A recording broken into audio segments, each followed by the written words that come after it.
Time to be a Universal Century fan is now. And the same goes if you want to get into the Universal Century timeline from the Gundam franchise. You may be asking yourself, but Ben, why is this the case? And I'll tell you, dear viewer. Because look at the last couple of years. Gundam Unicorn, Gundam The Origins OVAs, Gundam Thunderbolt, Gundam Narrative, and coming later this year, we finally get Hathaway's Flash, in the form of a 3-part movie series, of course. The latter two are kicking off the next 100 UC, a project by Sunrise centered around the UC timeline. In today's video, I'm going to discuss Gundam The Origin, but not the OVA. No, I'm going to talk about the TV series, The Advent of the Red Comet, which is arguably better than the OVA,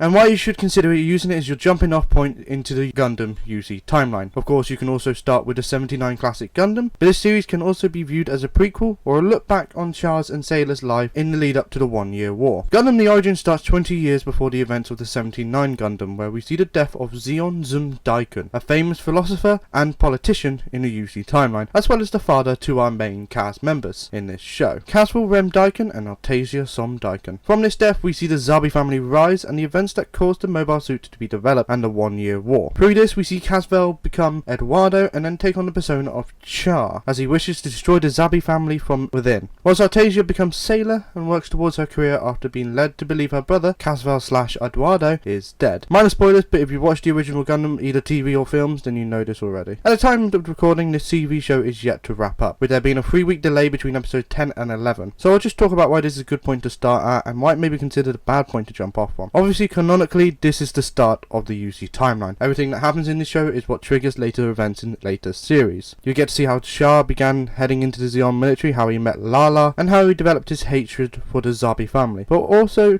this can also be seen as a negative. It will change your perspective on Char and will spoil later events in the 79 anime. As for the reason why you should watch the TV over the OVA, it feels a lot better in its pacing and a lot of the unnecessary fluff and filler is removed. Every 2 episodes is one OVA except for episodes 8 through 10 and possibly 11 through 13, but we have no idea yet. It also has some kicking openings and the endings are nothing to scoff at either. But in reality, if you want to get into the Gundam Universal Century, I would recommend you start with the 3-movie compilation of the original 79 Gundam anime and then either return to the Origin or watch the UC timeline in the way it produced. Either way, you get the best results. Just stop off the Gundam F91. Seriously. Hello there, if this sounds weird, it's because I'm holding the microphone in my hand as opposed to it being attached to my desk.